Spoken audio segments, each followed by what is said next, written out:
إن الحمد لله نحمده ونستعينه ونستغفره ونعوذ بالله من شرور أنفسنا ومن سيئات أعمالنا من يهد الله فلا مضل له ومن يضلل فلا هادي له أشهد أن لا إله إلا الله وحده لا شريك له وأشهد أن محمدا عبده ورسوله أما بعد فإن خير الحديث كتاب الله وخير الهدي هدي محمد صلى الله عليه وآله وسلم وشر الأمور محدثاتها وكل محدثة بدعة وكل بدعة ضلالة أما بعد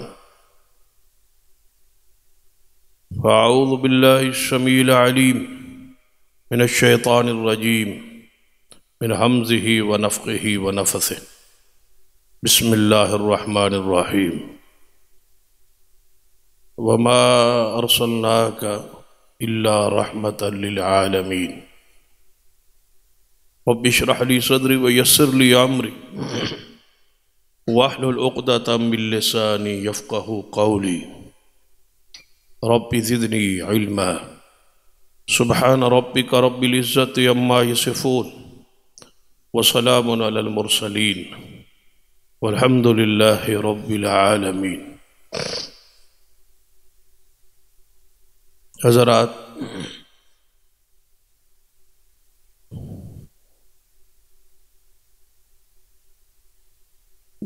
جو آیت مبارکہ پڑھی ہے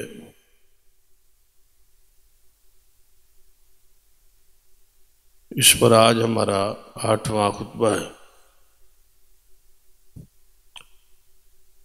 کہ سرور کائنات محمد رسول اللہ صلی اللہ علیہ وسلم ذات پاک نو اللہ سارے جہانوں کے لیے رحمت بنایا ہے۔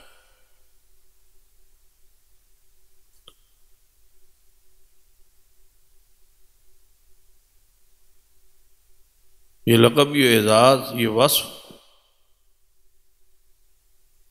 اللہ تبارک و تعالیٰ دی ساری مخلوق اندر صرف محمد مصطفیٰ صلی اللہ علیہ وسلم کو نصیب ہوا ہے کہ آپ سارے جانوں کے لیے رحمت ہے۔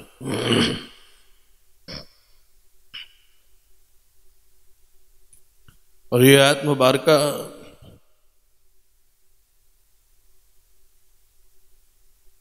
اس بات کی دلیل ہے کہ آپ کی رحمت، آپ کی سیرت جو ہے وہ قیامت تک کے لیے محفوظ ہے۔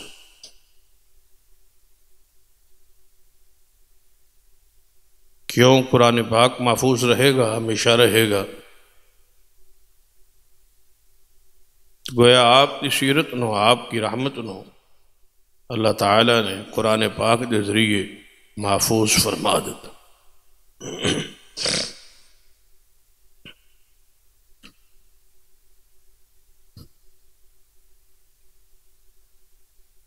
بہت سارے علماء نے یہ بات لکھی ہے کہ نبی علیہ السلام کی سیرت کے اوپر جو مشتمل کی کتب نے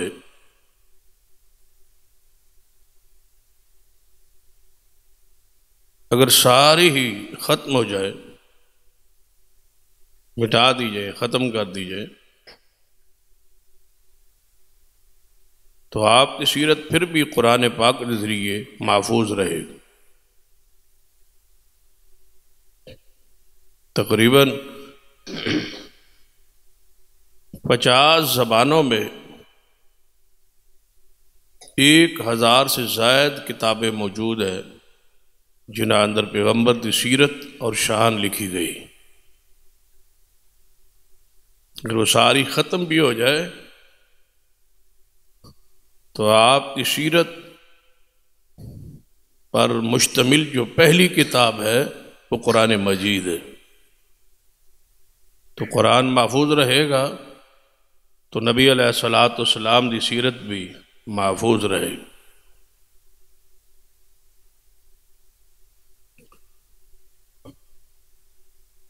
نبوت بذات خود رسالت ایک رحمت تو محمد مصطفیٰ صلی اللہ علیہ وسلم اس رحمت کی انتہا ہے کہ آپ کے بعد کوئی نبی اور رسول نہیں آئے گا تو آپ کی سارے جانوں کے لیے رحمت ہیں، اور آپ کی نبوت اور رسالت دی صورت رحمت قیامت تک محفوظ اور موجود رہے۔ انسانیت لئی یہ نبوت رحمت اتنی ضروری ہے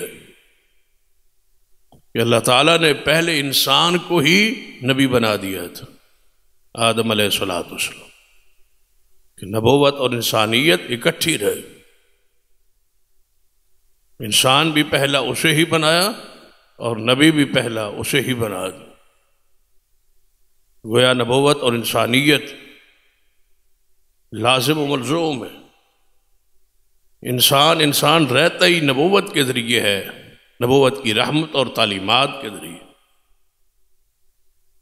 نبوت نہ ہو، رسالت نہ ہو تو انسان درندہ ہو جائے۔ سرور کائنات محمد رسول اللہ صلی اللہ علیہ وسلم دی رحمت کے بہت سارے پہلو مختلف خطبات کے اندر بیان ہوئے۔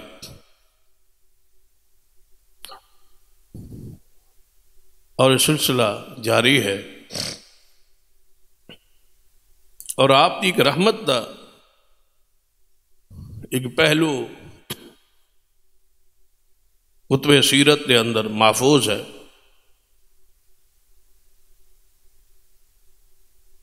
لیکن اس پر زیادہ توجہ موضوع کے طور پر، مضمون کے طور پر اور سیرت کے طور پر، آپ کے کردار کے طور پر اور میرے اور آپ کے لیے نمونہ کے طور پر بہت کم توجہ دی گئی۔ اس پہلو پر صرف اجمالی نظر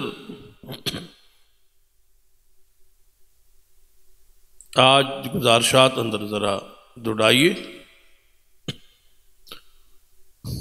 اور اس پہلو نو اپنی زندگی، اپنے معاشرے لے آن دی کوشش کیجیے۔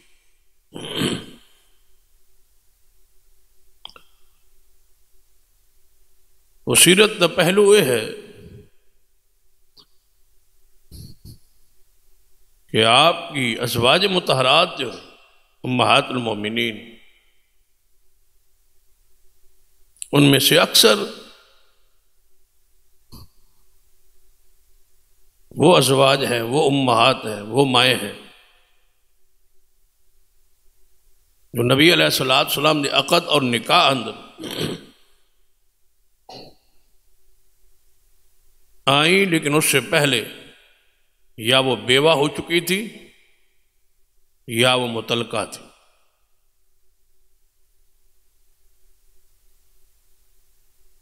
تو ان ماؤں کی کچھ اولاد تھی۔ میرے علم کے مطابق جتنے بھی آپ نے نکاح کیے، ان نکاحوں جو جتنی ازواج مطہرات کے پاس، امہات المومنین کے پاس سابقہ شوہروں سے اولاد تھی، کسی ایک کی اولاد کو پالنے سے رسول اللہ صلی اللہ علیہ وسلم نے انکار نہیں کیا۔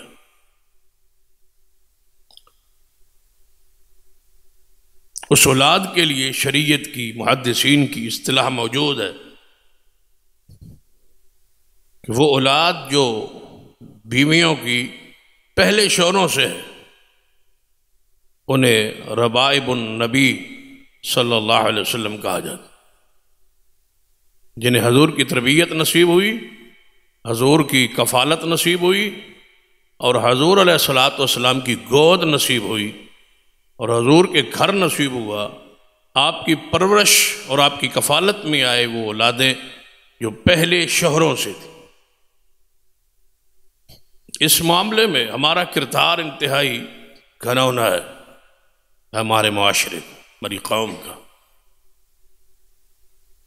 ہم ان اولادوں کو، ان بچوں کو وہ مقام، وہ شان، وہ عزت، وہ عظمت، وہ جگہ جو اللہ اور اس کے رسول نے دی ہے، ہم اس کو دینے کے لیے تیار نہیں۔ تو نبی علیہ الصلوۃ والسلام کی سیرت، آپ کی رحمت کا یہ ایک پہلو ہے۔ سیدہ خدیجۃ الکبریٰ رضی اللہ تعالی عنہ، یہ نبی اکرم صلی اللہ علیہ وسلم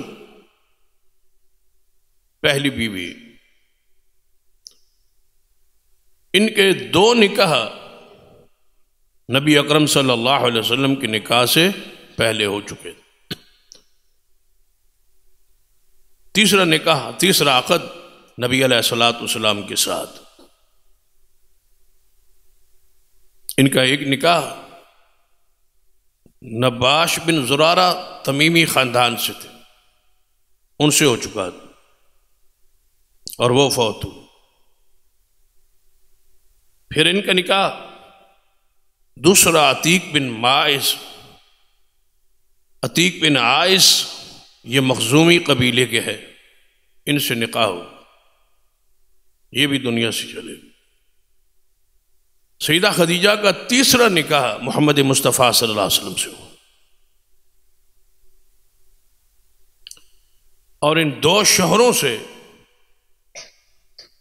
آپ کے 3 بیٹے اور 1 بیٹی، دوسرے شوہر کی 1 بیٹی ہے جس کا نام ہندہ ہے، اور پہلے شوہر سے آپ کے 3 بیٹے، ایک کا نام ہند ہے، دوسرے کا نام حالہ ہے، اور تیسرے کا نام طاہر ہے۔ یہ 4 بچے سیدہ خدیجہ رسول اللہ صلی اللہ علیہ وسلم کے عقد میں آنے کے ساتھ ساتھ یہ 4 بچے ساتھ لیں۔ اور میرے اور آپ کے لیے مبارک والی بات یہ ہے، خوشخبری والی بات یہ ہے، ایمان والی بات یہ ہے، یہ 4 اولادیں رسول اللہ صلی اللہ علیہ وسلم پر ایمان بھی لے آئیں، اور یہ 4 صحابہ، اور یہ اپنی ماں خدیجہ کے ساتھ ہی دائرہ اسلام اور ایمان میں داخل ہوئے۔ رافضیوں نے سیدہ زینب اور رقیہ اور ام کلثوم کو بھی داخل اور شامل کیا ہے کہ وہ بھی ربائب میں، وہ بھی پچھلے شوہر سے، کیونکہ ان کی صحیح بات کا وہ انکار کرتے اور کہتے ہیں کہ یہ ساری 3 بیٹیاں جو ہیں حضور کی اصلی، یعنی آپ میں سے نہیں ہے، پچھلے شوہر سے، اور یہ نباش بن زرارہ کی اولاد ہے، محمد مصطفیٰ کی بیٹیاں۔ انہوں نے 3 بیٹوں کو چھپایا ہوا ہے، ان کا نام، ان کی سیرت، ان کا کردار بیان نہیں کرتے، ان کے نام چھپا کے یہاں زینب، رقیہ، ام کلثوم کے لگاتے ہیں 3 بیٹے، بناتے کیا ہیں 3 بیٹیاں۔ کتنے ظلم کیا ہے اور کہ نسبت رسول کو توڑا، حضور کے نسب کو توڑا، حضور کی بیٹیوں کو توہین و تحقیر اور تنقیص کی، ساتھ ساتھ جو ربائب تھے وہ بچے تھے، ان کو بچیوں کی صورت میں پیش کی، صرف اس بغض اور عناد اور کینہ اور کفر اور ضلالت میں کہ یہ سیدنا عثمان اور ابو العاص کے نکاح میں ہے، لہذا ہم نے رسول اللہ سے ان کو توڑنا ہے۔ تو یہ تو الگ ایک موضوع ہے۔ 4 اولادوں کا، 3 بیٹے اور 1 بیٹی کا ماں خدیجہ کے ساتھ کلمہ پڑھنا اس بات کی دلیل ہے کہ انہیں حضور کے گھر میں کوئی دکھ نہیں پہنچا، کوئی تکلیف نہیں پہنچی، محبت ملی، وگرنہ کون ایمان لاتا؟ پہلے دن ماں کے ساتھ ہی ایمان لانا۔ بلکہ سیدہ عائشہ رضی اللہ تعالیٰ عنہ کی حدیث ہے، فرماتی ہیں کہ آپ میرے ساتھ گفتگو کر رہے تھے تو آپ کا وہ بیٹا جو آپ کی پرورش میں رہا، جو خدیجہ کا بیٹا ہے، حالہ جب آ گئے تو باہر سے آواز رسول اللہ نے سنی تو آپ سیدہ عائشہ فرما دیا نے میں نے چھوڑ کے حضور باہر کی طرف تیزی سے نکلے اور فرماتے رہے لگتا ہے حالہ آ گیا، حالہ آ گیا۔ یہ رسول اللہ صلی اللہ علیہ وسلم کی محبت ہے اپنے ربائب کے ساتھ، اپنے گھر میں رہنے والے بچوں کے ساتھ جو پچھلے شوروں سے رسول اللہ کے گھر میں۔ اتنا بوجھ کون برداشت کرتا ہے؟ اور یہ صرف 4 ہی نہیں، 10 بچے، جس کی اپنا بیٹا نہ ہو اور دوسروں کے 10 بچوں کو پالے، وہ محمد مصطفیٰ صلی اللہ علیہ وسلم کی رحمت نہیں ہے تو اور کیا ہے؟ ہم تو ملنے نہیں دیتے، پہلے تو رکھنے کے لیے تیار نہیں، رکھ لیں تو پھر ملنے نہیں دیتے، ظلم کرتے ہیں، زیادتی کرتے، پھر اپنے خاندان میں ان کے نکاح اور رشتے نہیں کرتے، ان کو حقیر سمجھتے ہیں، اپنی اولاد کے مقابلے میں ان کو وہ ترجیح، وہ مقام، وہ تربیت نہیں مل سکتی اس گھر میں۔ یہ ہمارا ماحول ہے۔ کاش رحمت للعالمین کو سمجھتے اور جانتے اور پھر اس کو اپنی زندگیوں میں لے آتے کہ وہ رحمتیں کیا تھیں۔ وہ جانوں کے لیے جو رحمت ہے وہ رحمتیں کا ہے، رحمتیں وہ بکھری ہوئی ہیں، وہ تو سمیٹی نہیں ہیں، وہ تو ہم نے لی نہیں ہیں، ان کو تو لیا ہی نہیں ہے۔ کہنے کو رحمت للعالمین مانتے ہیں، سننے کو رحمت للعالمین مانتے ہیں، لکھنے کو رحمت للعالمین مانتے ہیں، لیکن ان رحمتوں کو اپنے وجود میں لینے کے لیے ہم تیار نہیں۔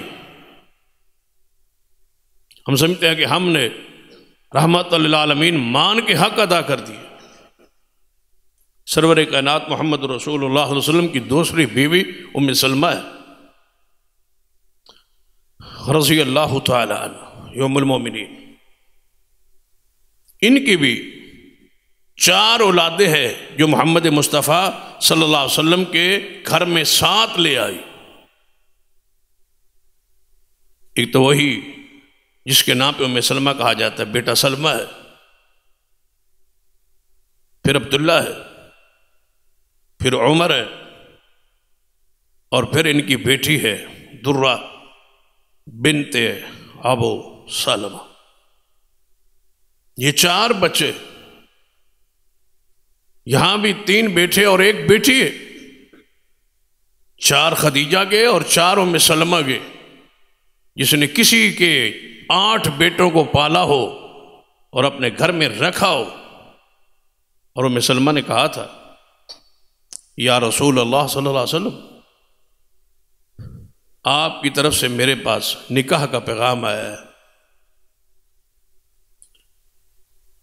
آپ جیسی شخصیت میرے لیے خوش نصیبی ہے کہ میں آپ کے حرم میں، آپ کے نکاح میں آ جاؤں۔ ام المومنین کا یہ شرف ہے، دنیا آخرت محمد مصطفیٰ کا ساتھ ہے، ساری رحمتیں اور سعادتیں اور رحمتیں نصیب ہوں گی، لیکن 2 چیزیں میرے سامنے، جس تو وجہ تو میرا جی نہیں چاہتا۔ ایک وجہ تو یہ ہے کہ نکاح کوئی جی نہیں چاہ رہا، اور دوسری وجہ جو ہے وہ آپ کے ساتھ خاص ہے کہ میری طبیعت میں تھوڑی سی تلخی ہے، سختی ہے، خشکی جیسے کہہ لیں۔ ابو سلمہ جو تھا، جو پہلا شوہر ہے، اس کے ساتھ تو چلو کہیں اونچ نیچ ہو جاتی، وہ برداشت کرتا، میں برداشت کر لیتی، گزارا ہو رہا تھا، وہ انتہائی خوش اخلاق تھا، میری باتوں کو سہ جاتا تھا۔ لیکن یہاں آپ کے حرم میں، آپ کے نکاح میں آنے کے بعد یہاں تو معاملہ بڑا اونچا ہے۔ یہاں تو اگر خشکی یا کوئی ایسی زبان سے بات نکل گئی تو ایمان کا ہی خطرہ ہے، ایمان ہی نہیں رہے گا۔ لا ترفعوا اصواتکم فوق صوت النبی، یہاں تو ایک ادب کا تقاضا ہے، احترام کا تقاضا ہے کہ آپ کی آواز پاک سے اوپر آواز کرنا بھی اعمال برباد ہے۔ تو یا رسول اللہ صلی اللہ علیہ وسلم میری طبیعت میں تلخی ہے، سختی ہے، اس وجہ سے نہیں چاہتی کہ آپ کے حرم میں آ جائے۔ آپ نے فرمایا ام سلمہ اگر تم میری اس خواہش اور میری اس پیغام کو قبول کر لے تو میں اللہ سے دعا کروں گا اللہ تیری تربیت کو محمد مصطفیٰ کے لیے نرم کر دے گا صلی اللہ علیہ وسلم۔ یہ نہیں فرمایا کوئی بات نہیں تلخی کرتا رہے نہ میں برداشت کر لوں۔ عورت کا تلخی کرنا، عورت کی بد مزاجی، عورت کی خشکی، عورت کی بد زبانی، عورت کی بد اخلاقی گھر کے پورے ماحول کو اور حسن کو اور پورے اس نکاح کے ماحول کو تباہ و برباد کر کے رکھ دیتے۔ عورت بد مزاج ہو، عورت بد خلق ہو تو یہ گھر کے قید کی طرح ہے، جیل کی طرح ہے۔ بھئی عورت تو تسکین کا ذریعہ ہے نا، عورت تو تمہاری مودت اور محبت اور دل کو کھینچ لینے اور گھر میں سکون کا نام ہے۔ اگر عورت ہی بد مزاج ہے، اس کو پتہ ہی نہیں ہے بولنے کا اور چلنے کا اور تمیز کا اور اختیار دائرہ اختیار کا، ادب احترام اکرام کا، وہ اس کو بول رہی ہے جس کو اگر شریعت میں غیر اللہ کو سجدہ جائز ہوتا تو عورت کو حکم تھا کہ شوہر کو سجدہ کرے، وہ اسے بدتمیزی کیسے کر سکتی؟ تو فرمایا میں دعا کروں گا اللہ تیری طبیعت کو مصطفیٰ کے لیے نرم کر دے۔ تو حضور نے دعا کی، ام سلمہ کا غصہ ہی ختم ہو گیا، گھر میں نرم ماحول ہے۔ یا رسول اللہ صلی اللہ علیہ وسلم میرے چھوٹے چھوٹے 4 بچے، ان کا کیا بنے گا؟ یہاں تو ماحول یہ تھا کہ ان بچوں کو پیچھے چھوڑو، ہم کیوں پالیں کسی کے بیٹے، ہم کسی کے بچوں کو پالیں اور پوسیں اور پھر نکاح کریں اور شادیاں کریں، یہ ہم سے کیسے ہو سکتا ہے؟ تو نبی علیہ الصلوۃ والسلام نے کیا فرمایا؟ فرمایا ام سلمہ تیرے 4 بچوں کا سن کے ہی تو محمد نے نکاح کا پیغام بھیجا ہے، میں ان کو پالنا چاہتا ہوں۔ 4 پہلے ہیں، 4 اور لے رہے۔ وَتَقْسِبُ الْمَعْدُومُ، وہ تو کماتے ہی دوسروں کے لیے تھے۔ کاش اس سیرت کو ہم جانتے ہوتے، کاش ہم اس سیرت کو پڑھتے ہوتے، کاش اس سیرت کو اپنے وجود اور اپنے گھر میں نافذ کرتے ہوتے۔ بدنصیب ہے ہم کہ ہمارے پاس سب کچھ محفوظ ہے اور ہم کنگال ہیں۔ جاؤ اس وقت دنیا میں 6 ارب کے قریب انسان ہے، 6 ارب کے قریب، جس کا 1/4 مسلمانوں کا ہے، باقی سارے اکثریت کفار کی ہے اور کافروں کے مختلف روپ اور مذاہب اور رنگ ہیں۔ کوئی ہندو ہے تو کوئی سکھ ہے، کوئی مجوسی ہے، کوئی عیسائی ہے، کوئی یہودی ہے، کوئی دھاریا ہے، مختلف ان کے رنگ ہیں، مختلف ان کے عقائد ہیں، مختلف ان کے مذاہب ہیں، لیکن آپ حیران ہوں گے کہ ان کے پاس یہ بات اپنے ذرا دل میں اس کو جگا دیں کہ 6 ارب انسانوں میں سے 1/4 مسلمانوں کا ہے، باقی سارے کفار ہیں۔ اور ان کفار کے پاس جو رہنما ہیں، جو لیڈر ہے، ساری دنیا تلاش کیجئے، ایک کافر بھی اپنے رہنما جیسا نہیں ہے۔ مانتا ہے لیکن اس جیسا بنتا نہیں ہے، مانتا ہے لیکن اس کی سیرت اس کے پاس محفوظ نہیں، اس کا کردار محفوظ نہیں، اس کے پاس کچھ محفوظ نہیں ہے، اس جیسا بننے کی کوشش نہیں ہے، کرتا ہی نہیں۔ شکل ان کی بگڑی ہوئی، حالات ان کے بگڑے ہوئے، قانون خود بناتے ہیں، ضابطے خود بناتے ہیں، لباس ان کے اترے ہوئے برہنہ ننگی قومیں،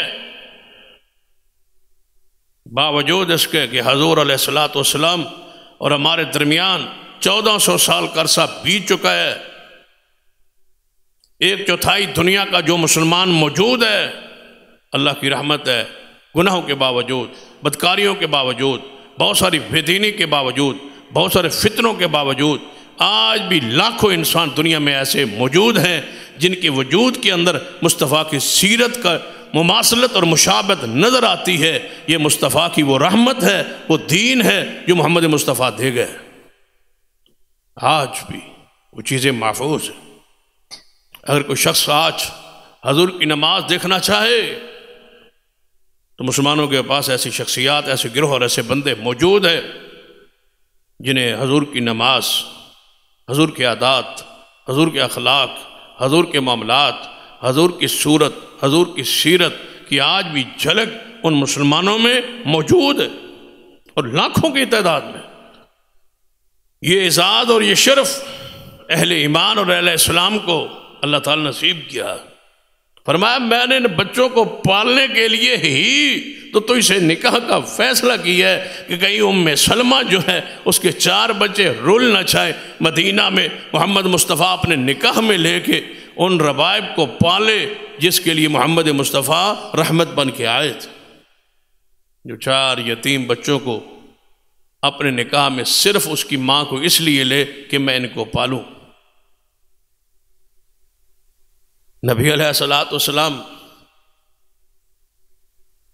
انس بن مالک کو اپنی خدمت میں کیوں لیا تھا؟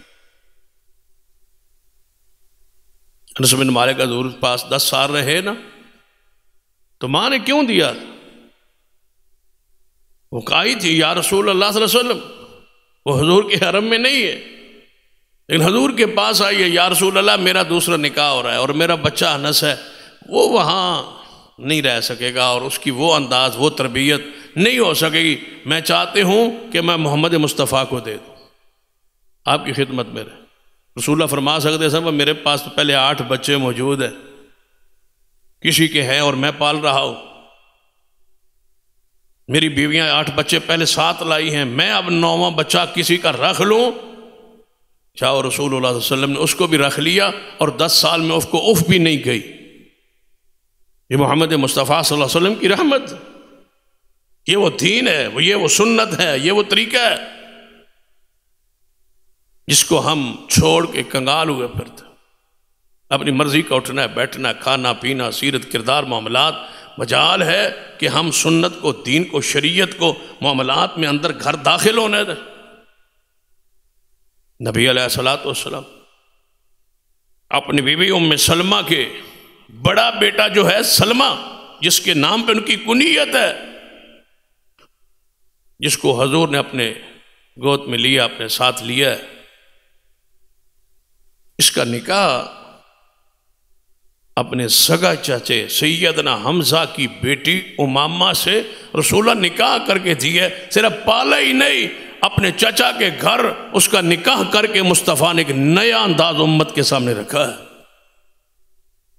اپنے خاندان سیدنا حمزہ رضی اللہ تعالی عنہ کی بیٹی امامہ سے نکاح کر، نبی علیہ السلام کی تیسری بیوی یہ سیدہ ام حبیبہ رضی اللہ تعالی عنہا،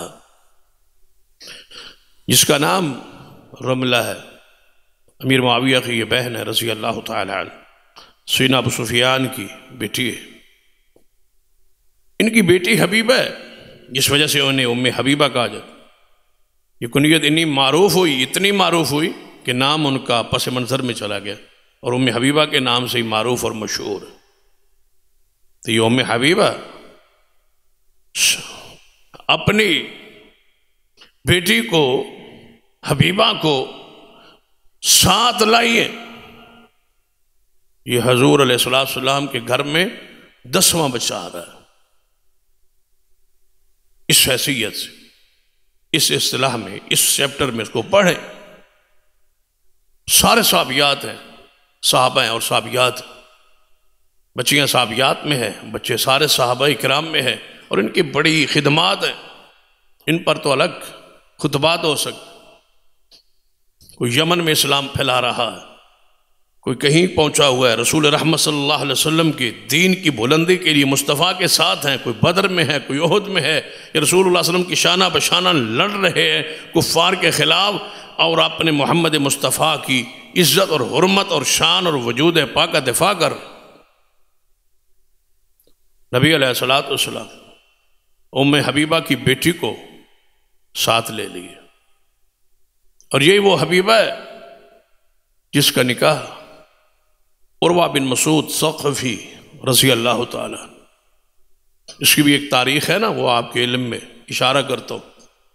صلح حدیبیہ کے موقع پر جب حضور علیہ السلام قریش کے ساتھ صلح کر رہے تھے تو قریش کی طرف سے ترجمان عروہ بن مسعود آئے، بعد میں صحابی بنے، تو نبی علیہ السلام نے ان کو اپنی گود میں اپنے گھر میں پالی ہوئی بیٹی حبیبہ کا نکاح رسول اللہ سے کیا تھا۔ یہ ہے وہ عروہ بن مسعود ثقفی جس نے جا کے کفار کو کہا تھا کہ میں نے بڑے بڑے بادشاہوں کے درباروں کو دیکھا ہے، محمد مصطفیٰ جیسے صحابہ کو نہیں دیکھا۔ وہ تھوک مبارک زمین پہ نہیں گرنے دیتے، وہ تو وضو کے پانی کے قطرے زمین پہ نہیں گرنے دیتے۔ اتنی محبت میں نے نہیں دیکھی، تم کبھی غالب نہیں آ سکتے ان اصحاب رسول پر جنہیں میں نے دیکھے اپنی آنکھوں سے کہ محمد مصطفیٰ سے، اپنے مرشد سے، اپنے امام سے وہ کس طرح محبت کرتے۔ تو نبی علیہ السلام نے سیدہ سودا جو آپ کی چوتھی بیوی، ان کا بیٹا عبد الرحمن ہے، یہ 10واں، اور انس کو ساتھ میں لا لیے جائے تو یہ 11واں بچہ ہے جو مصطفیٰ علیہ السلام کے گھر میں پل رہا ہے۔ جس محبوب کا اپنا کوئی بیٹا جوان نہیں ہوا وہ دوسروں کے بچے پال رہا ہے، یہ مصطفیٰ کی رحمت۔ کسی بیوی کو جھڑکا نہیں، کسی بیوی کو برا نہیں کہا، کسی بیوی کو تان نہیں دیا، کسی بیوی کو اپنے اوپر بوجھ نہیں جانا کہ تیری اولاد ہے اور میں اس کو پال رہا ہوں، میں ان کو روٹی کھلا رہا ہوں، میری تو اپنی اولاد ہی نہیں ہے، بچے ہی نہیں ہے، اور لوگوں کے بچے 11 میرے گھروں میں موجود ہیں۔ یہ محمد مصطفیٰ صلی اللہ علیہ وسلم کی ذات پاک، تو سرور کائنات محمد رسول اللہ صلی اللہ علیہ وسلم سارے جہانوں کے لیے رحمت بن کے آئے، اور آپ کی رحمت کا دائرہ وسیع ہے، کیونکہ للعالمین قرآن پاک کا پیغام ہے، خبر ہے کہ سارے جہانوں کے لیے محمد مصطفیٰ صلی اللہ علیہ وسلم رحمت بن کے آئے۔ پھر آپ کی سیرت کو پڑھی کہ نبی علیہ السلام ان میں سے کون کون ہے جو آپ کی رحمت سے مستفید ہوئے، جس کا ذکر قرآن میں اور سنت میں اور حدیث میں سیرت کتابوں میں محفوظ ہے؟ آپ ہی ہے جنہوں نے 23 سال عرصہ ہے آپ کا نبوت کا، ٹوٹل 23 سال، 23 سالوں میں رحمت کی وسعت دیکھے، رحمت کے پرتاؤ دیکھے، رحمت کا پھیلاؤ دیکھے، رحمت سے استفادت دنیا کر رہی ہے اس کو دیکھے۔ ان 23 سالوں میں نبی علیہ السلام کی زندگی کی جامعیت کو دیکھے، ہم جید حضور کی سیرت کو دیکھے، کوئی ایک پہلو، کوئی ایک شعبہ ایسا ہو جو آپ کی رحمت سے مستفید نہ ہوا ہو تو آپ نہیں پیش کر سکتے۔ عرصہ تو 23 سال ہے، ان 23 سالوں میں غلامی کا خاتمہ رسول اللہ نے کیا ہے۔ اس مختصر عرصہ میں عورتوں کے حقوق کا تعین محمد مصطفیٰ نے اپنے دینی رحمت کے ذریعے کیا ہے۔ نبی علیہ السلام دشمنوں کے ساتھ حسن سلوک، ان کو معافی درگزر کے اصول و ضوابط آپ نے بیان کی۔ ان 23 سالوں میں آپ کی رحمت کو دیکھے، نسلی امتیازات کو مٹایا محمد مصطفیٰ صلی اللہ علیہ وسلم۔ جو لوگ فخر کیا کرتے تھے قبائل کی بنیاد پر، نسل کی بنیاد پر، رنگ کی بنیاد پر، کوئی ایک شعبہ دیکھے جہاں محمد مصطفیٰ نے تزکیہ نہیں کیا، تزکیہ کہیں رحمت نہ بکھیری ہو، کوئی ایک جگہ بتا دے۔ نبی علیہ السلام نے وہ جاہلی عصبیت جو تھی، جو باتوں باتوں پہ جھگڑتے تھے، جو خاندانوں کی بنیاد پر، رنگ کی بنیاد پر فخر کرتے تھے، مصطفیٰ نے کیا ان کو 23 سالوں میں مٹا کے نہیں چھوڑ، ختم کر کے رکھ دیا۔ پھر آپ نے ایک پوری ریاست کا پورا ماحول دی ہے جس میں دستور بھی ہے، جس میں شورا بھی ہے. یہ محمد مصطفیٰ صلی اللہ علیہ وسلم نے ایک ریاست کا مکمل خاکہ امت کے سامنے رکھا ہے. پھر نبی علیہ السلام پوری ریاست کو قائم کیا ہے، اجتماع عدل کو، نظام پورا امت کو دیا ہے کہ اس طرح عدل کرنا ہے، اس طرح انصاف کرنا ہے.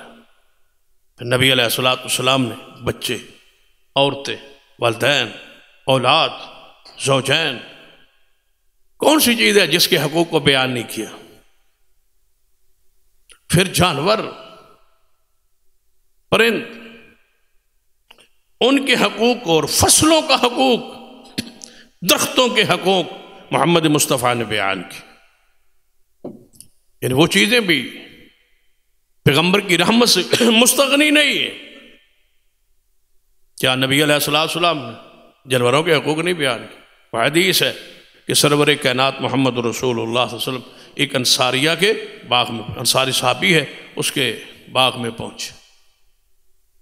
آپ کو ارادہ تو تھا سیر کا، تفریح کا، راحت کا، سکون کا، لیکن جب باغ آئے تو وہاں ایک اونٹ حضور کو دیکھ کے بلکنے شروع ہو.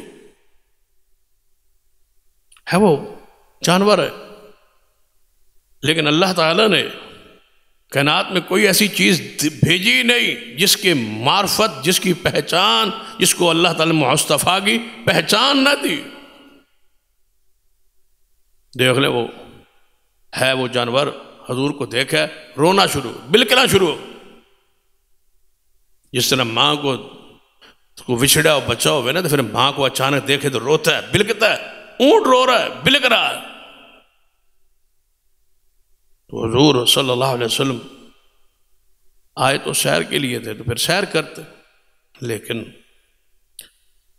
اس باغ کو دیکھتے، فرحت محسوس کرتے، چند لمحات وہاں سکون کے گزار کے واپس چلتے، لیکن توجہ ساری حضور کی کس طرف ہے؟ اس اونٹ کی طرف. وَمَا أَرْسَلْنَاكَ إِلَّا رَحْمَةً لِلْعَالَمِينَ. اور جب حضور دی سیرت اس طرح دے واقعات پڑھیے، سنیے نا، تو پھر بساختہ زبان سے نکلتا ہے اللہم صلی علی محمد وعلی آل محمد صلی اللہ علیہ وسلم، اللہم بارک علی محمد وعلی آل محمد. آپ نے آواز دی، کہاں ہے اس اونٹ کا مالک؟ اس اونٹ کا مالک کہاں ہے؟ اپنی سیر، اپنی تفریح، اپنی رات بھول گئے دوسروں کے غم میں. یہ ہے وہ رحمت جس کو اللہ تعالیٰ نے آپ کے وجود اطہر کو رحمت للعالمین بنا کے بھیجا ہے. تڑپ رہے ہیں، اونٹ کے درد اور تکلیف محسوس کر رہے ہیں. انسانوں کی تو تکلیف بندہ محسوس کرتا ہی ہے، اونٹ کی تکلیف. لَقَدْ جَاءَكُمْ رَسُولٌ مِّنْ أَنفُسِكُمْ عَزِيزٌ عَلَيْهِ مَا عَنِتُّمْ حَرِيصٌ عَلَيْكُمْ بِالْمُؤْمِنِينَ رَءُوفٌ رَحِيمٌ. وَمَا أَرْسَلْنَاكَ إِلَّا رَحْمَةً لِلْعَالَمِينَ. کہاں ہے اس اونٹ کا مالک؟ وہ آیا، یا رسول اللہ صلی اللہ علیہ وسلم میں اس کا مالک ہوں. آپ نے فرمایا یہ تیرا اونٹ شکایت کر رہا ہے محمد مصطفیٰ سے. یہ تو شکایت کر رہا ہے، تو اس کو چارہ تھوڑا ڈالتا ہے، اس کے چارے کا پانی کا تو خیال نہیں رکھتا، اور بوجھ تو زیادہ اس پر رکھتا ہے. یاد رکھ محمد مصطفیٰ سارے جہانوں کے لیے رحمت. اور نبی علیہ السلام جا کے اونٹ کے ہاتھ رکھا، اونٹ کی گردن پہ جا کے ہاتھ رکھا، اونٹ کی طرف چل پڑے. بات سمجھانے کی تھی، بندے کو سمجھا دی ہے، مالک کو سمجھا دی ہے، لیکن اس کے باوجود حضور پھر اونٹ کے پاس گئے، اونٹ کی گردن پہ ہاتھ رکھا. صحابہ فرماتے اسے این چپ کیتا ہے جب ماں بچے نو چپ لوے تے وہ چپ کر جائے. اونٹ خاموش ہو، چپ کر گئے. تو پھر کیوں نہیں بولا؟ پھر دوبارہ نہیں تڑپا، دوبارہ نہیں رویا. حضور نے ہاتھ رکھا، وہ چپ کر گئے. نبی علیہ السلام نے مالک کو سمجھا دیا کہ اس کے حقوق کا خیال رکھ، اس پر زیادہ بوجھ نہ ڈالنا ہے تو اس کو خوراک کا خیال رکھ، اس کے پانی کا، اس کے چارے کا خیال رکھ. وہ کتنا عظیم رحمت للعالمین حکمران ہوگا جو اونٹوں کو، جانوروں کو بھی تکلیف نہیں ہونے دیتا. وَمَا أَرْسَلْنَاكَ إِلَّا رَحْمَةً لِلْعَالَمِينَ. پرندے، یہ تو جانور ہیں، پرندوں کے طرف آتے ہیں۔ حدیث پاک میرے اور آپ کے محبوب جناب محمد صلی اللہ علیہ وسلم اور صحابہ کرام جا رہے ہیں راستے دے، ایک جھاڑی ہے، تو جھاڑی اندر چڑیا دے بچے، چڑیا کا گھونسلہ جھاڑی کے اندر۔ ایک صحابی نے ایویں کولوں گزر ایسے سارے، حضور بھی تھے، حضور آگے آگے تھے، صحابہ پیچھے تھے۔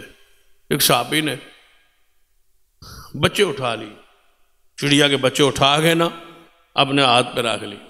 ویسے ویسے بندہ ایک جو ہے مزاح کرتا ہے، چڑیوں کو یا پرندوں کو تنگ کرتا ہے، یا مزاح کے طور پہ ایویں کیا کرتی ہے ذرا چڑیا؟ چڑیا اوپر اڑ رہی تھی، وہ جھاڑی پر، بچے اس کے تھے، گھونسلہ، اس گھونسلے میں بچے اٹھا لیے، اپنے ہاتھ پہ لے کے آگے چل پڑے۔ چڑیا نے جب دیکھا نا بچے میرے لے کے یہ جا رہا ہے، چڑیا اس کے اوپر آ کے اڑ رہی ہے اس بندے کے پاس، اس صحابی کے پاس جس کے ہاتھ میں اس چڑیا کے بچے ہیں، اس نے اوپر چکر کاٹ لی۔ قریب تھا کہ وہ چڑیا اس کے ہاتھ پہ آ کے بیٹھ جاتی، بچوں پہ بیٹھ جاتی، بچوں کو اٹھا لیتی، لیکن صحابی اس کو پیچھے کرتا ہے، پھر بچوں کو اپنے ہاتھ میں رکھتا ہے، پھر وہ قریب آتی ہے، پھر اس کو پیچھے ہاتھ مار دیتا ہے، وہ اڑتی ہے، لیکن صحابی کو چھوڑتی نہیں، اوپر اس طرح چکر کاٹ۔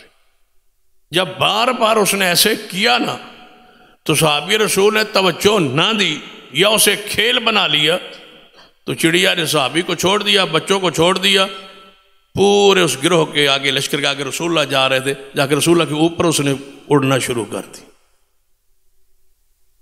بچے کہاں ہیں؟ صحابی کے ہاتھ پہ۔ چڑیا کدھر جا رہی ہے؟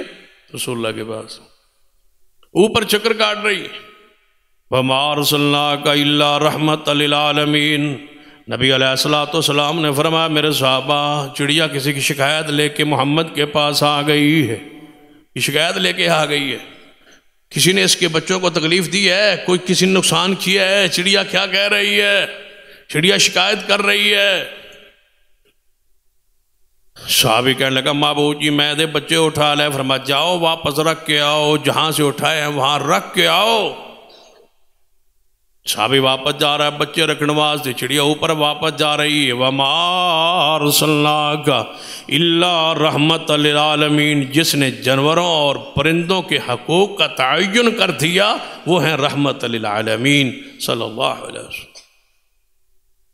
سیدنا نبی علیہ السلام کے صحابی ہے نا عمیر رضی اللہ تعالیٰ، انہوں نے ایک پالتو چڑیا رکھی ہوئی تھی، تو وہ بیمار ہو گئی، چڑیا بیمار ہو گئی، تو نبی علیہ السلام نے اس کو دیکھا تو فرمایا مہر سناؤ تمہاری اس چڑیا کا کیا بنا؟ چڑیا بچ گئی ہے، چڑیا کا کیا بنا؟ کہاں رسول اللہ کی شان، مقام، عزت، عظمت، رفعت، بلندی، اور پوچھ کس کا رہے ہیں؟ چڑیا کا۔ وہ بیمار تھی آپ کی چڑیا، وہ پالتو چڑیا آپ کی بیمار تھی، اس کا کیا بنا ہے؟ صحابی رسول سے پوچھ رہے آپ کو آج پیدا چلا ہے کہ چڑیا بیمار ہے، اس کا پرندہ پالتو بیمار ہے، رسول اگلے دن اس سے پوچھ رہے ہیں بتاؤ یہ اس سے بڑی رحمت اور آپ کی غمگساری اور خیرخواہی کی اور دلیل کیا ہو؟ نبی علیہ السلام فصلوں کے حقوق، راستوں کے حقوق، وراثت کے قانون و ضوابط، حدود، تعزیرات، کوئی ایک شعبہ ایسا بتائیے جہاں محمد مصطفیٰ صلی اللہ علیہ وسلم نے آپ کی رحمت سے کائنات نے فائدہ نہ اٹھا۔ ممالک کے درمیان معاملات، لین دین، ضوابط، سفارت، اس کے ضوابط، اس کے قوانین، احتساب، مسئولیت، ذمہ داری، نگرانی، حکومت کا تصور، خدمت کا تصور، تعلیم، سادگی، حیا کا کلچر، ایک ایک چیز آپ کی آپ دیکھتے جائیں، پڑھتے جائیں۔ پھر تزکیہ نفس، یہ نہیں ہے کہ نماز روزے حج زکوٰۃ پہ لگا دیا ہے دلوں کو صاف پاک نہیں کیا، دلوں پر ایسا کام کیا ہے کہ نفس امارہ جو شرارتوں سے بھرا ہوا، گناہوں سے بھرے ہوئے لوگ، ایسی ایسی آیات، احادیث، واقعات، آخرت، موت، میزان، پلسرات، قبر کا تصور، قبر کا عذاب، ایک ایک چیز سنا کے اس نفس امارہ کے اندر ایسی چنگاری لگائی، نفس لوامہ کانپنے لگی دنیا، رونے لگی دنیا، گناہ مٹنے لگے، نیکی غالب آنے لگی، گناہوں کو بجھا دیا، نیکیوں کے انبار اور اس چنگاری کو اس طرح آپ نے بھڑکایا کہ وہ کہاں نفس امارہ میں رہنے والے لوگ کس نفس پہ آئے، لوامہ سے گزرتے ہوئے کس مقام پہ پہنچے۔ یا ایتھا النفس المطمئنہ ارجعی الی ربک راضیۃ مرضیہ فادخلی فی عبادی وادخلی جنتی۔ 23 سالوں میں ان نفس امارہ میں رہنے والے لوگوں کو نفس مطمئنہ بنا کے جنت کے راہوں پر لگا دیا ہے۔ یہ محمد مصطفیٰ صلی اللہ علیہ وسلم، یہ وہ آپ کی رحمت ہے۔ دیکھ لیجیے تربیت کے وہ انداز، نبی علیہ الصلوۃ والسلام امت کے سامنے رکھ دی۔ صرف دیکھنا معترضین نے بڑے بڑے اعتراضات کی۔ نبی علیہ الصلوۃ والسلام بعض دفعہ بندوں کے خلاف دعائیں کی، دعائے ضرر، تکلیف کی دعا، عذاب کی دعا حضور نے کی۔ ہر کے پیچھے یہ نہیں ہے کہ وہ رحمت کے خلاف ہے، وہ بھی رحمت۔ اعتراض کرنے والے اعتراض کیا ہے کہ نبی علیہ الصلوۃ والسلام نماز پڑھ رہے، نماز بیت اللہ میں جاری، قریب کافروں کا مجمع لگا ہوا ہے، بیٹھے عمر بن شام، ابو شال، امیہ، ولید، عتبہ، شیبہ، عقبہ، یہ سارے بیٹھے۔ جب حضور سجدے میں گیا نا تو عقبہ کو شرارت سوجی، اس کافر کو، گستاخ کو۔ یہ گیا، اس نے نہ وہ اوجری اٹھائی، اونٹ کی اوجری گندی پڑی تھی باہر، وہ اٹھا کے رسول اللہ کے اوپر آ کے رکھ دی۔ آپ نماز میں تھے، سیدہ فاطمہ الزہرا آئیں، عبداللہ ابن مسعود آئے، انہوں نے وہ دھکا دیا اور اوپر سے ان کو ہٹایا۔ حضور علیہ الصلوۃ والسلام اس موقع پر ان کافروں کے نام لے کے دعائے ضرر کی، جس کو ہم اپنی زبان میں بد دعا کہتے ہیں۔ میں نے آج تک نبی علیہ الصلوۃ والسلام کے لیے جب اس لفظ کو یا ان احادیث کو بیان کرتا ہوں جن میں حضور نے دعا کی ہے کسی کے خلاف، اس کو بد دعا نہیں کہتا، کیونکہ احادیث میں جو دعا یا اس کے خلاف دعا ہوتی ہے اس کو دعا علیہ کے الفاظ کے ساتھ، اللہ کے صلہ کے ساتھ وہ دعا کا لفظ آتا ہے۔ تو جب حضور نے کے لیے حدیث میں دعا کا لفظ آتا ہے، اس کے خلاف دعا کی، اس کے حق میں دعا کی، تو مجھے کیا حق ہے کہ میں اس دعا کے خلاف کے الفاظ کو لفظ بد کے ساتھ استعمال کروں، کیونکہ مصطفیٰ کی ذات کا معاملہ ہے، آپ کے ساتھ ایمان ہے، محبت ہے، عقیدت ہے، پیار ہے، ادب احترام ہے۔ حضور کے لیے وہ لفظ کا استعمال کیوں ہو جو حضور کی شان کے مطابق نہیں؟ تو یہ کہوں گا کہ دعائے ضرر دعا کر دی، تکلیف کی دعا کر دی، اس پر ایسی دعا کر دی کہ اللہ اس کو پکڑ لے، تو آپ نے ان کے خلاف دعائے ضرر کی۔ تو یہاں لوگوں نے اعتراض کی کہ رحمت للعالمین تھے تو پھر دعا ان کے خلاف کیوں کی؟ رحمت تو مانا تو دعا ہوتا ہے، وہ دعا کرتے، ان کے خلاف دعا کیوں کی؟ ہم کہتے ہیں دیکھو طائف کی وادی میں حضور زخمی تھے،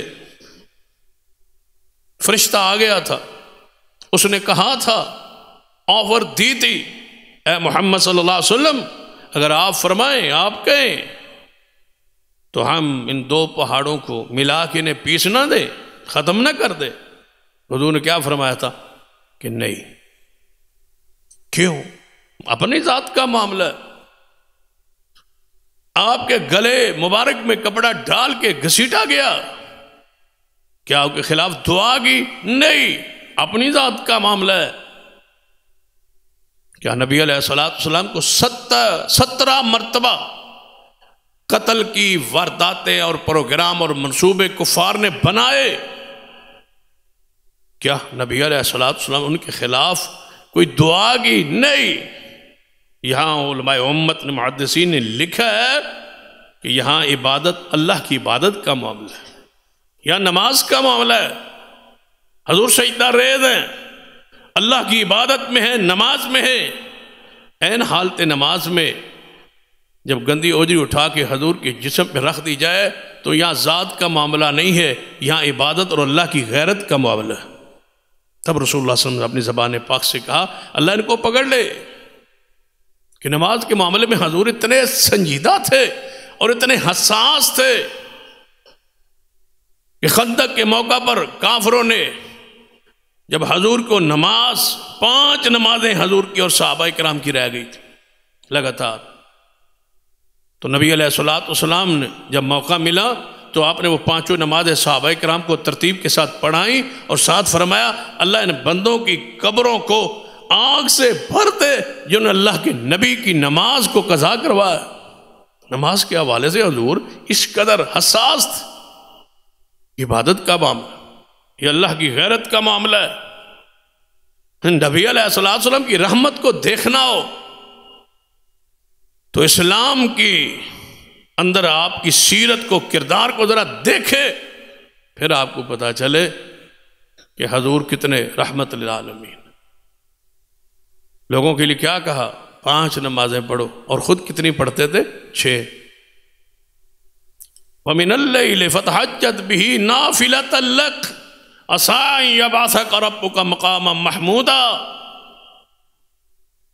آپ نماز سے اس قدر محبت کرنے والے تھے، پیار کرنے والے تھے، امت کو کہا 5 پڑھو، حضور نے کبھی تہجد بھی نہیں چھوڑے۔ یہ آپ کی نماز سے محبت اور یہ پیار ہے۔ یہاں کوئی دخل دے تو حضور کی غیرت برداشت نہیں کرتی کہ اللہ کی عبادت کا معاملہ ہے۔ نبی علیہ السلام اور کی اپنی حیثیت اور ہے۔ غلط لوگ کہتے ہیں، خاص کر آل الحدیث کے حوالے سے، کہ یہ حضور کو اپنے جیسا یا اپنے بھائی جیسا نعوذ باللہ سمجھتے ہیں، اور محمد مصطفیٰ جیسا کون ہو سکتا ہے؟ حضور تو وہ ہے۔ جب رحمت کی باری آئی زکوٰۃ کے معاملے میں تو امت کے لیے 40واں حصہ زکوٰۃ رکھی، اور جب اپنی باری آئی تو حضور نے کبھی اپنے مال کو نصاب تک پہنچ نہیں دیا، جو ملتا رہا وہ اللہ کی راہ میں وقف کرتے رہے، صدقہ کرتے رہے۔ نبی علیہ السلام کی ساری رحمتیں امت کے لیے ہے، مخلوق کے لیے۔ دیکھ لیجئے، قرآن پڑھیے، احادیث پڑھی، قرآن پڑھ کے دیکھیے اللہ تعالیٰ ہم سے شکوہ کیا کرتا ہے؟ عبادت زیادہ کرو، تم تھوڑی کرتے، عبادت کرو، نماز پڑھو، نوافل پڑھو۔ یہ شریعت ہم سے شکوہ یہ ہے۔ حضور پتہ کس درجے پر ہے، کس شان پر ہے؟ ہم سے شکوہ ہے کہ تم نماز تھوڑی پڑھتے ہو، زیادہ کرو، عبادت زیادہ کرو۔ حضور سے شکوہ کیا ہے؟ یا ایھا المزمل قم اللیل الا قلیلا نصفہ او انقص منہ قلیلا او زد علیہ ورتل القرآن ترتیلا۔ ہم سے وہ شکوہ کرتا ہے عبادت زیادہ کرو، نبی سے اللہ کہتا ہے محبوب تھوڑی کرو، تھوڑی کرو، عبادت تھوڑی کرو، رات کو زیادہ نہ جاگا کرو، آرام فرمایا کرو، آدھی رات یا آدھی رات کے بعد کچھ حصہ عبادت کے لیے خاص کرو، اتنا نہ جاگو۔ یہ محمد مصطفیٰ صلی اللہ علیہ وسلم ہمارے لیے کیا ہے؟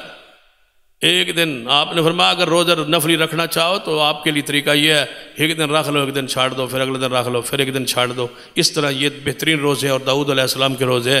اور اپنی باری آئی وصال کے روزے، لگاتار روزے. صحابہ نے کہا یا رسول اللہ اسی پھر کیوں نہ رکھی ہے؟ فرمایا تم محمد جیسے تو نہیں نہ ہو سکتے، اللہ مجھے کھلاتا بھی ہے پلاتا بھی ہے، یہ محمد مصطفیٰ کی شان. بھائی جب نماز کا معاملہ ہو تو حضور پھر غیرت مند، یہ معاملہ تھا. دیکھو احسان کی تعریف ذرا سمجھ لو، ذرا ذہن میں ذرا دوڑاؤ. حدیث جبریل نے پوچھا تھا احسان کیا ہوتا ہے؟ تو نبی علیہ السلام نے کیا تعریف کی کہ تو اللہ کی عبادت ایسے کرے جیسے تو اللہ کو دیکھ رہا ہے. ایسے عبادت کرے جیسے تو اللہ کو دیکھ رہا ہے. اگر یہ خیال نہ ہو تو اتنا تو خیال کرو کہ اللہ تجھے دیکھ رہا ہے. جب احسان یہ ہے پھر غور کیجیے، اگر احسان یہ ہے، اگر صحیح البخاری کی وہ حدیث احسان، حدیث جبریل کہ احسان کا معنی یہ ہے کہ تو عبادت کرے اللہ کی جیسے تو اللہ کو دیکھ رہا ہے، اگر یہ تصور نہ ہو تو یہ تو ضرور ہونا چاہیے کہ اللہ تجھے دیکھ رہا ہے. بتاؤ اگر اللہ کی مخلوق میں سے کوئی اور بندہ احسان کے درجے پہ نہ بھی پہنچے تو مصطفیٰ کے اس درجے پہ پہنچنے میں کوئی شک ہے؟ حضور تو ہیں ہی اس درجے پر. جب عبادت کرتے ہوں تو کیا تصور ہے؟ میرے اور آپ کے لیے کیا تصور کرنا ہے کہ اللہ کو ہم دیکھ رہے. چلو ہم اس درجے پہ نہیں پہنچ سکتے، ہم گناہ گار ہیں، خطا کار ہیں، سیاہ کار ہیں. وہ تسلسل، وہ دوام، وہ تواتر جو نماز میں ہونا چاہیے وہ ہم میں کمی ہے، یا عبادات میں یا خوراک میں معاملات میں کہیں نہ کہیں کوئی جھول، کوئی کمی کوتاہی، نقص، عیب موجود ہے. لیکن حضور تو کامل ہے، کھانے میں، پینے میں، معاملات میں، کردار میں، اخلاق میں. یہاں تو گناہ ہے ہی کوئی نہیں، غلطی ہے ہی کوئی نہیں، معصوم ہے. تو پھر آپ تو احسان کے درجے پر ہوں گے نا. جب آپ احسان کے درجے پر ہے، جو وہاں آ کے مداخلت کرے، وہاں آ کے گندی اوجری پھینکے تو حضور اس کے خلاف اپنی زبان پاک سے کہیں تو کیا یہ رحمت نہیں ہے؟ کیا یہ محمد مصطفیٰ کو حق نہیں ہے کہ آپ فرمائیں اللہ جس نے اس انداز میں میری عبادت جو مقام احسان پر تھی، اللہ اس عبادت سے رخ کو ہٹانا چاہا اور تھے بھی سجدے میں. تو نبی علیہ السلام سارے جہانوں کے لیے رحمت. اسی آیت کو آگے بڑھائیں گے. اقول قولی ھذا واستغفر اللہ لی ولکم ولسائر المسلمین وآخر دعوایا الحمد للہ.